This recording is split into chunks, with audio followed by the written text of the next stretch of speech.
ధన్యవాదాలు.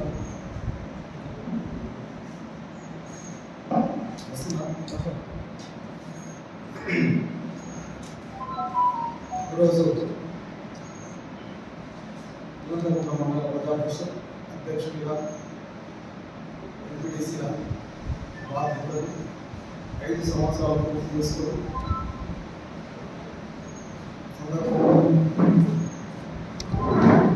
ప్రెస్ సమావేశాలు ఏర్పాటు చేసుకోవడం జరిగింది. వచ్చిన ప్రెస్ మిత్రులకు ప్రతి ఒక్కరికి పేరు పేరున హృదయపూర్వక నమస్కారాలు తెలియజేస్తా ఉన్నాను. అదేవిధంగా అనంతరం ఎంపీటీసీ పుష్పలత గారికి, పొల్లంపట్ల ఎంపీటీసీ శ్రవంతి రమేష్ గారికి, అదేవిధంగా రేపాక కథాసుమలత మల్లేశం గారికి మరియు ఈ ప్రెస్ మీట్లో అందుబాటులో లేక అటెండ్ కానటువంటి మిగతా మా ఎంపీటీసీ సభ్యులందరికీ సందర్భంగా నేను హృదయపూర్వక నమస్కారం తెలియజేస్తా ఉన్నాను.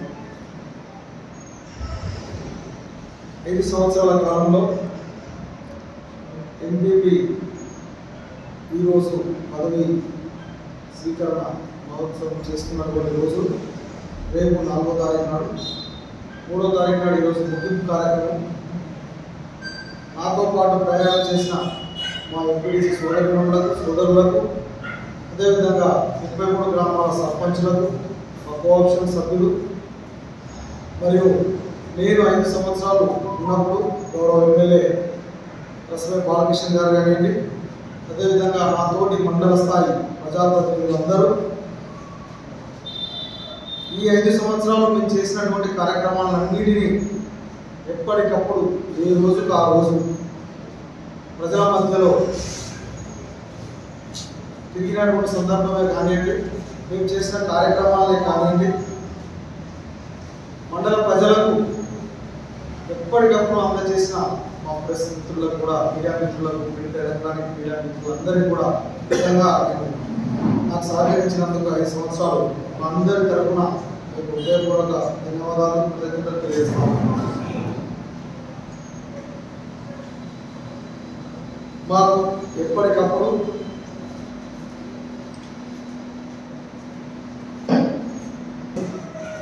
సూచనలు సలహాలు ఇచ్చింది.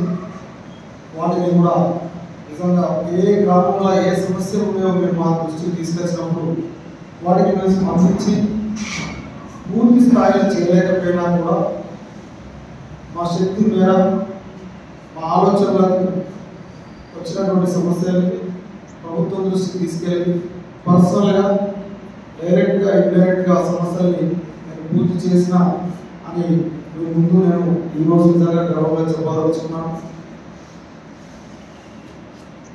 నేను 2015లో ఇల్లంతకుంట మండలానికి వచ్చాను.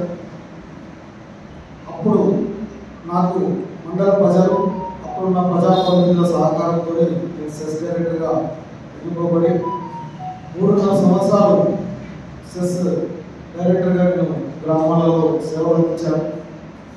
నిజంగా కూడా అవి మర్చిపోలేనటువంటి సమస్యలు. అప్పటికే 50 ఏళ్ల చరిత్రలో, సెస్ చరిత్రలో 50 ఏళ్ళు అంటే 40 ఏళ్ళ కింద వేసినటువంటి రైళ్లు, ఐరన్ పోల్సే కానివ్వండి, అప్పుడు వేసిన ట్రాన్స్ఫార్మర్లే కానివ్వండి, చాలా తక్కువ, ఇంత పెద్ద మండలంలో చాలా తక్కువ పనులు చేసినటువంటి మండలంగా ఆ రోజు నేను బాధ్యత తీసుకోవడం జరిగింది. నిజంగా నేను మండలంలో బాధ్యత తీసుకున్న తర్వాత మీకు అందరికీ తెలియాలి, ముఖ్యంగా సెస్ అంటే సహకార సంస్థ. సహకార సంస్థలో వాళ్ళు అది నష్టాల్లో కూడా నడుస్తుంది, ఎప్పటికి కూడా నష్టాల్లో నడుస్తుంది. అరకొర అక్కడ స్టోర్ నడుస్తూ ఉంటాయి.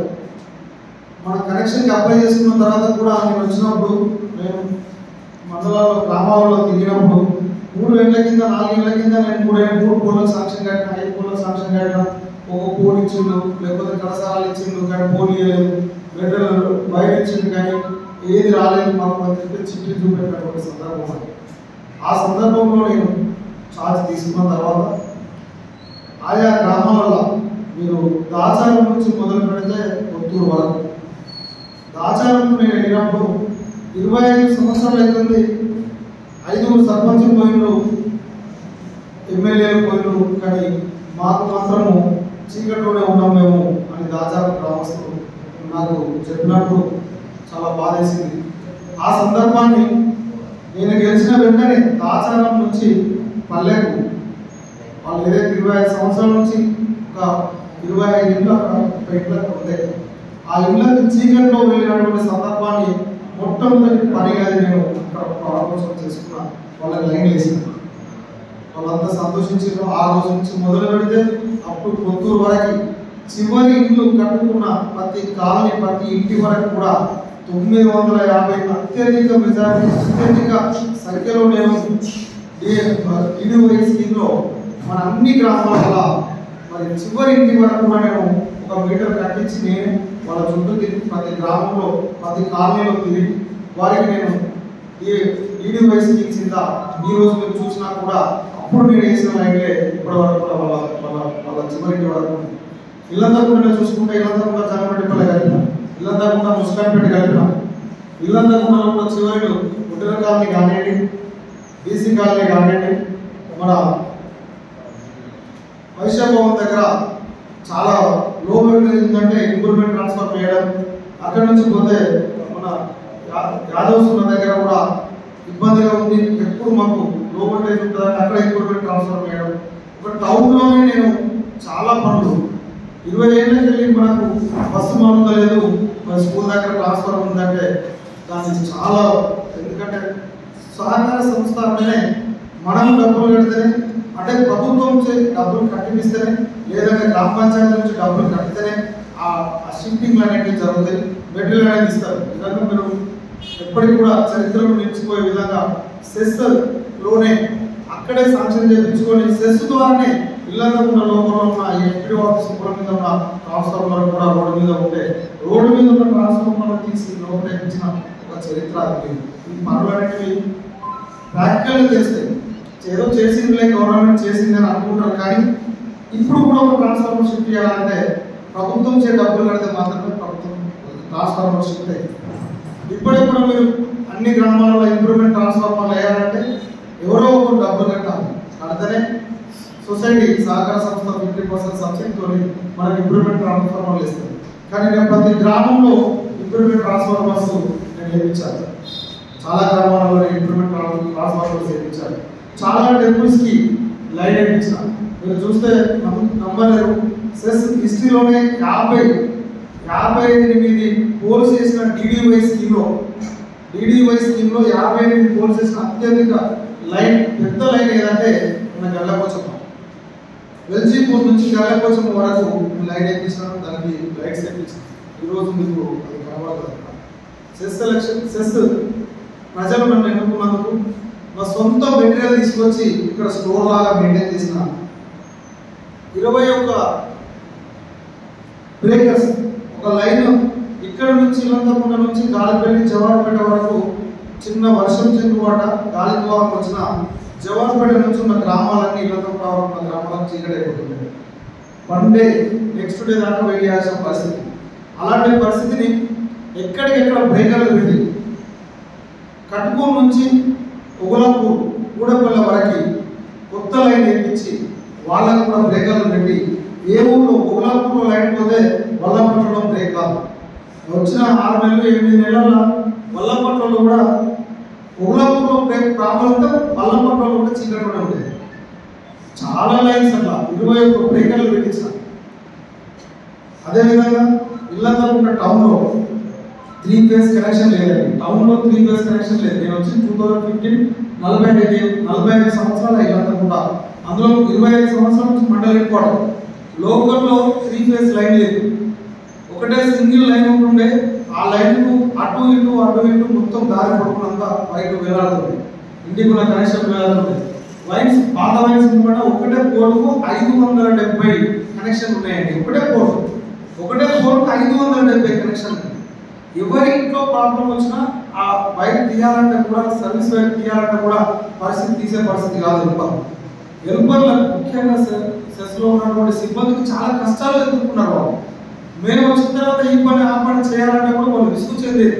మెటీరియల్ లేదు, ఏం చేస్తామని చెప్పేసి సొంత మెటీరియల్ ఇచ్చి వాళ్ళకు 30 ఏళ్ళ ట్రాన్స్ఫార్మర్కి రిపేర్ లేకుండే, బొంగులు బెండ్ అయిపోయి ఉండే, వాళ్ళకు బ్రేకర్ వేద్దామంటే బంద్ చేద్దామంటే వేద్దామంటే కూడా పడనటువంటి పరిస్థితి.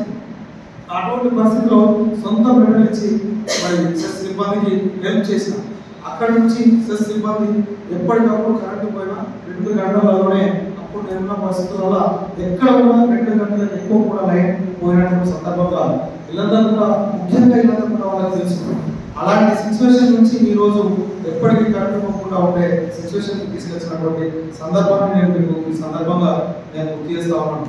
అదేవిధంగా లూజ్ లైన్స్, రైతులకు లూజ్ లైన్స్ ఉండే 500 ఒకసారి 150 ఒకసారి లైన్స్ వేయించి కూడా రైతులకు సౌకర్యంగా ఉండే విధంగా నేను చేశాను.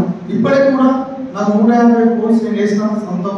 ఆ 150 పోల్స్ కూడా ఇప్పుడు నాకు బిల్లు కాలేదు. అదేవిధంగా ఇళ్ళందరూ 2 లైన్స్ అంతా ఇంటి లైన్స్ వేసిన దాన్ని కూడా ఈ రోజు వరకు కూడా నాకు డబ్బులు రాలేదు, పెండింగే ఉన్నది సెస్ ఆఫీస్లో. ఆ ప్రొసీడింగ్ ఉన్నది, ఇప్పటి వరకు బిల్లు చేయడం కూడా పెండింగే ఉన్నది. 32 లక్షల రూపాయలు నాకు సెస్ ఆఫీస్లో రావాలండి అంటే చెప్పాలి. ఎందుకు చెప్పకుండా కూడా ఎవరికి తెలియదు. ఈ రోజు వరకు నేను చేసినటువంటి పనులకు ప్రపోజల్స్ ఉన్నాయి, అప్రూవల్స్ ఉన్నాయి, కానీ పెండింగ్ ఉన్నది అక్కడ సెస్ ఆఫీస్లో. 32 లక్షల రూపాయల కాంట్రాక్ట్ పనులు కూడా పెండింగ్ ఉన్నాయి. వాటిని తర్వాత పోయి ఇలా చేస్తున్నాను. ఎందుకంటే పూర్తి స్థాయిలో పిల్లలందరూ కూడా సమయం కేటాయించేసరికి నాకు పనుల మీద చేయడం కూడా తీరిక దొరకలేదు. అది కూడా మీకు మీ దృష్టికి తీసుకొస్తా ఉన్నాను. అదేవిధంగా 2019లో నేను ఎంపీటీగా బాధ్యతలు తీసుకున్న రోజు నుంచి ఈ రోజు వరకు 24 గంటలు మండల అభివృద్ధి కోసమై, మండల ప్రజల కోసము నేను శ్రమించిందని సందర్భంగా మీకు అందరికీ కూడా నన్ను చూసి ప్రత్యక్షంగా చూసి నన్ను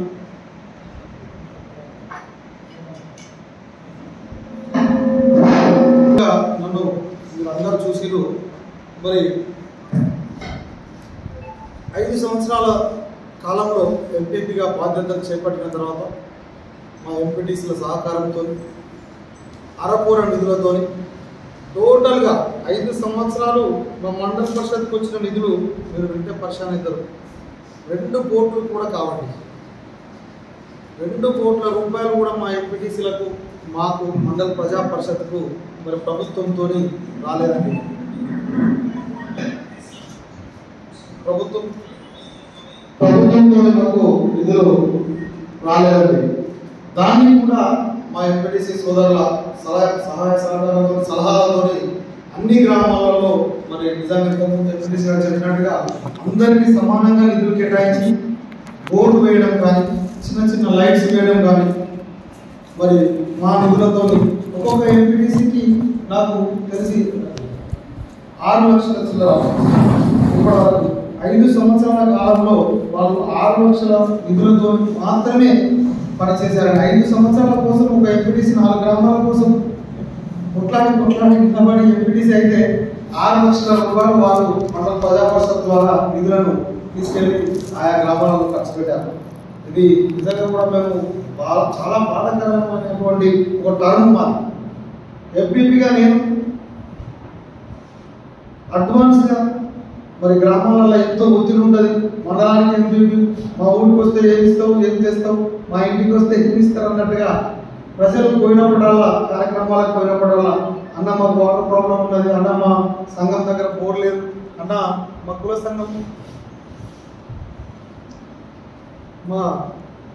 సంఘం దేవత ఊళ్ళ దగ్గర మాకు రోడ్ ఇబ్బంది ఉన్నది, అక్కడ వాటర్ ఫెసిలిటీస్ లేవు అని నా దృష్టికి తీసుకొచ్చినప్పుడు నిజంగా చాలా గ్రామాలలో, చాలా కుల సంఘాలకు కానీ, మరి యాదవ్స్కి ముఖ్యంగా వల్లపట్లలో, గౌడ్స్కి ముఖ్యంగా వల్లపట్ల, మా వెంకట్రావుపల్లెలో, జంగంరెడ్డిపల్లెలో, అదేవిధంగా మా గొల్లపల్లె గ్రామంలో కానివ్వండి, ఇంకా చాలా ఉన్నాయి. ఇలా చెప్పుకుంటూ పోతే వాళ్ళందరికీ కూడా నాకున్న నిధులతో అక్కడ బోర్లు వేయించడం, మోటార్లు ఇచ్చిన రంగపేట కానివ్వండి, ఈ విధంగా కుల సంఘాలకు కూడా నేను 33 గ్రామాలలో మరి చేయడం జరిగింది. అదేవిధంగా ముఖ్యమైనటువంటి విషయం ఏంటంటే ఇక్కడ నుంచి పెద్దలింగాపూర్ సిరిసిల్ల వెళ్ళాలంటే అనంతరం బ్రిడ్జ్ అనేది వాళ్ళు బ్రిడ్జ్ చేసి 3.5 కోట్లతో శాంక్షన్ అయినటువంటి బ్రిడ్జ్ను మధ్యలో వదిలేసి అటు ఇటు జాయింట్ చేయకుండా మట్టి పోయకుండా వదిలేసి పోయిండు. 2 సంవత్సరాలు మనము ఎదురు చూసినాం కాంట్రాక్ట్ వస్తాడేమో అని. అప్పుడు ఉన్నటువంటి ఎమ్మెల్యే గారు మరి అప్పుడు ఉన్నటువంటి ప్రజాప్రతినిధులు అందరూ కూడా ఏం చేద్దామని చెప్పేసి అందరూ చేతులు కొనుక్కోవడమే తప్ప అది ఏ విధంగా కంప్లీట్ చేద్దామని చెప్పేసి ఎవరు కూడా ఆలోచించే సమయంలో మరి నేను మా దగ్గర నడుస్తున్నటువంటి కాంట్రాక్టర్ని రిక్వెస్ట్ చేసి 15 లక్షల రూపాయలు ఆ మట్టి అవతల పోయడానికి కోసం మరి ఆయన దగ్గర కూడా లేవు అని అంటే 2,82,000 రూపాయలు నేను స్వతహాగా నా సొంత నిధులతోని మరి అప్పటికప్పుడే నేను ఆ అనంతరం గ్రామ పెద్దలతో మాట్లాడి 2 వైపులా మట్టి ఓపించడం జరిగింది. ఆ మన గౌడ కులస్తులకు సంబంధించిన టెంపుల్ దగ్గర ఆబ్జెక్షన్ చేసిన వాళ్ళు అది పోతామంటే ఇది మండలానికే అవసరం, సిరిసిల్లకు పోవాలంటే మనకు చాలా పెద్ద రోడ్ ఇది, మరి ఈ రోడ్కే లేదు అని చెప్పేసి వాళ్ళకి ఇబ్బంది జరుగుతున్నా కూడా నిజంగా అనంతరం గౌడ కులస్తులకు నేను ఈ సందర్భంగా ధన్యవాదాలు తెలియజేస్తా ఉన్నాను. ఆ రోజు వారు సహకరిస్తేనే మనం ఆ రోజు ఆ మట్టి పోయడం జరిగింది. ఈ రోజు వరకు కూడా ఆ మట్టికి సంబంధించిన నిధులు గవర్నమెంట్ నుంచి రాలేదు, కాంట్రాక్టర్కు కానీ నేను కానీ నిధులు చూస్తూనే ఉన్నాం. అంటే ఈ విధంగా ఒక ఇంట్రెస్ట్తోని ఒక శ్రద్ధతోని మండలానికి వచ్చిన ఒక ప్రజాప్రతినిధి మండలానికి ఏం చేసిండని చెప్పడానికి నేను ఈ సందర్భంగా మీకు తెలియజేస్తా ఉన్నాను. అదేవిధంగా నేను వచ్చేసరికి ఎంఆర్ఓ ఆఫీస్, తహసీల్దార్ ఆఫీసు బట్టి పిల్లర్లతోని అది నిలబడి ఉంటుండే. అప్పటికి 5 సంవత్సరాలు 10 సంవత్సరాలు అయింది. ఒక చిన్న గదిలో ఒక చిన్న దాంట్లో ఇక్కి రూములలో ఎంఆర్ఓ ఆఫీసు ఉండే. మరి ఆ పరిస్థితులను చూసి ఆ టెండర్ వేసినటువంటి కాంట్రాక్టర్ను పిలిచి కరోనా సమయంలో కరోనా అయిపోయిన తర్వాత అతన్ని పిలిచి ఏం పని అయిపోయింది, నీకు ఎంతవరకు వచ్చినాయి నిధులు అని చెప్పేసి ఆయనతో కూర్చొని అన్న నాకు నిధులు అయిపోయినాయి, నాకు వచ్చిన 35 లక్షల రూపాయలు కంప్లీట్ అయిపోయినాయి, కంప్లీట్ చేసినా మరి అదే పరిస్థితిలో ఉంది అంటే బ్యాలెన్స్ వరకు మరి నువ్వు చేసిన కాబట్టి నీకే ఇంత ఉపయోగపడుతుంది, నేను కానీ గౌరవ ఎమ్మెల్యే కానీ తోని కానీ నేను ఆ నిధులు పెట్టిస్తానని చెప్పేసి అతనికి చెప్పినప్పుడు అతను ముందుకు వచ్చి 16 లక్షల రూపాయల ఎక్స్ట్రా వర్క్ ఆ మండలం ఎంఆర్ఓ తహసీల్దార్ ఆఫీస్కు పూర్తి చేసి అప్పుడున్న ఎంఆర్ఓ రాజరెడ్డి గారి సహకారంతో అప్పుడున్న ఇక్కడున్న లోకల్ ప్రాజెక్టులు ఏదైతే నడుస్తున్నాయో ఆ ప్రాజెక్టుల వారి సహకారంతో ఆ ఎంఆర్ఓ గారు నిజంగా ఈరోజు మనం చూస్తూ ఉన్నాం. మనము గత 3 సంవత్సరాల నుంచి మనకు అందుబాటులోకి వచ్చింది. దానిని పూర్తి స్థాయిలో కంప్లీట్ చేసిన బాధ్యత నేనే నిర్వర్తించింది. ఇది కూడా నేను ఈ సందర్భంగా చెప్పదలుచుకున్నాను. తర్వాత 3 సంవత్సరాల నుంచి ఈ రోజు వరకు గౌరవ మంత్రివర్యులు మాజీ కేటీ రామారావు గారితో అప్పుడున్న ప్రజాప్రతినిధులం మరి అందరం కలిసి దాన్ని ఓపెనింగ్ చేసినాం, కానీ దానికి ఈ రోజు వరకు కూడా బడ్జెట్ కేటాయించలేదు. చూడండి, అక్కడ అనంతరం బ్రిడ్జే కానివ్వండి, ఇక్కడ ఎంఆర్ఓ ఆఫీసే కానివ్వండి, అవి 2 కంప్లీట్ చేసినాం. ఆ తర్వాత మీరు చూసిండ్రు అరకొర వసతులతో స్కూల్స్ 10 మంది 12 మంది 4 5 ఉన్నటువంటి కొన్ని స్కూళ్ళు అయితే క్లోజ్ అయింది. అయినా ఆ స్కూల్స్లలో ఆయా సర్పంచుల సహకారంతో కిషనపల్లె కానీ, ఆరపల్లె కానీ, ఎర్రాస్పల్లె కానీ, చిప్పాపూరే కానివ్వండి, ఇవన్నీ స్కూల్స్, జగంరెడ్డిపల్లె కానివ్వండి, మేము వారితో ఉపాధ్యాయులతో తిరిగి ఆయా స్కూళ్ళకు మెరుగులు ఉంటేనే, వసతులు ఉంటేనే మరి పిల్లల్ని పంపిస్తామని చెప్పేసి ఆయా గ్రామస్తులు చెప్పినప్పుడు సొంత ఖర్చులతోని సొంత నిధులతోని మరి ఆయా స్కూళ్ళను మేము కలర్స్ వేయించడం కానీ, అక్కడ టాయిలెట్స్, అక్కడ కిచెన్ షెడ్ అలాంటి ఏర్పాట్లు కూడా మరి ఇళ్ళ తప్పకుండా కూడా మీరు చూసినట్టయితే జెడ్పిహెచ్ఎస్ స్కూల్లో ఇప్పుడు మీరు చూసినట్టయితే ఒక 5 సంవత్సరాల కింద ఆ స్కూల్ చూసినట్టయితే మీకే తెలుస్తుంది. అన్ని వసతులు ఏర్పాటు చేసి మీరు మొన్న 10th రిజల్ట్స్ అనేవి చూసినారు. గత 5 సంవత్సరాలు కష్టపడితే ఉపాధ్యాయులతోని మా పాలకవర్గమే కానివ్వండి, నిజంగా మా ఎంపీటీసీలను నేను ఎప్పటికప్పుడు చెప్తా ఉన్నాను. వల్లపట్ల స్కూల్ కూడా వెళ్ళి చూడండి. ఎక్కడున్న ఎంపీటీసీలో అక్కడ కట్పూర్లో శ్రద్ధతోని వాళ్ళు ఆ స్కూళ్ళలోకి వెళ్ళి అక్కడ ఉపాధ్యాయులతో మాట్లాడి మరి వాళ్ళకు వసతులు ఏర్పాటు చేసినాం. 5 సంవత్సరాల రిజల్ట్ అనేది మా టర్మ్ ముగించేసరికి 100% రిజల్ట్ మరి అందరి సహకారంతో మరి మన మండలమే రాష్ట్రంలో మొట్టమొదటి స్థానంలో 100% ఎస్ఎస్సి. ఎవరో ఒకరు ఆబ్సెంట్ అని ఉంటారు, అట్లీస్ట్ ఎవరో ఒకరు ఏం రాగా ఫెయిల్ అయ్యే ఉంటారు. కానీ ఉపాధ్యాయులు అంత రిస్క్ తీసుకొని ప్రజాప్రతినిధుల సహకారం ఆ విధంగా ఉండడం వల్ల, అందరూ సహకరించడం వలనే అది సాధ్యమైందని ఈ సందర్భంగా నేను మీకు గుర్తు చేస్తూ ఉన్నాను. అదేవిధంగా ఆ ఎంపీటీసీ పరిధి సుమారంపేట, వెంకట్రావుపల్లె, గొల్లపల్లె, జంగంరెడ్డిపల్లె, మీరు ఎప్పుడైనా అటువైపుగా పర్యటించినట్టయితే ఒక ప్రజాప్రతినిధి ఆ గ్రామం నుంచి ఎన్నుకోబడితే ఏం చేయాలి అనే ఒక సంకల్పం ఉంటుంది. అప్పుడు ఓట్ల కోసం తిరిగినప్పుడు నేను ఇది చేస్తాం, అది చేస్తాం, ఇలా చేస్తాం, అలా చేస్తాం అని తిరుగుతాం. కానీ 199% పూర్తి చేసినటువంటి గ్రామం ఏదైనా అంటే ఒక ఎంపీపీగా నన్ను చేసినందుకు నా 4 గ్రామాలలో ఈరోజు 10-15 మీటర్లు పోయడానికి కూడా లేకుండా పూర్తి స్థాయిలో సీసీ రోడ్లు కంప్లీట్ చేసింది. అంటే చెప్పాను ఆ గ్రామాలలో నేను మొదటి వరుసలో ఉంచుతానని చెప్పేసి మాట ఇచ్చాను. ఆ వైపుగా నేను కష్టపడ్డాను. ఊరికేనే మనకు ఫండ్స్ రావు, మీడియా సహకరించాలి, మనకు బలం ఉండాలి, బరువు బాధ్యతలు ఉండాలి, దానికి కష్టపడాలి, ప్రజాప్రతినిధులు కూడా సహకరించాలి. ప్రభుత్వం వచ్చే నిధులను అందరికీ పెడుతూ అన్ని గ్రామాలను సమకూరుస్తూ కూడా మన గ్రామాన్ని కూడా డెవలప్ చేసుకోవాలి. మీరు అది గమనించాలి. నేను ఏ ఫండ్స్ తీసుకొచ్చినా, ఎప్పుడు ఈజీఎస్ నిధులు తీసుకొచ్చినా, ఎమ్మెల్యే గారి దగ్గర ఎటువంటి సిడిపి నిధులే కానీ ఎస్డిఎఫ్ నిధులు ఉన్నా నా తోటి నాకు సహకరించిన ప్రజాప్రతినిధులను చూస్తూ వారికి కూడా ఆయా గ్రామాలలో పెడుతూ నేను నా గ్రామాన్ని పూర్తి స్థాయిలో ఈరోజు అందుబాటులోకి అంటే ఎక్కడ కూడా ప్రాబ్లం లేకుండా నా గ్రామాన్ని నేను పూర్తి స్థాయిలో వారిని పనిచేసిందని చెప్పేసి సందర్భంగా తెలియజేస్తా ఉన్నాను. అదేవిధంగా అలానే నా గ్రామాలు వదిలిపెట్టి మిగతా గ్రామాలలో చేయలేదా అంటే నిజంగా కూడా మిగతా గ్రామాలలో సీసీ రోడ్లు అయితే నాకు సహకరించిన సర్పంచులు ఆల్మోస్ట్ 60-70% కంప్లీట్ చేసిందండి.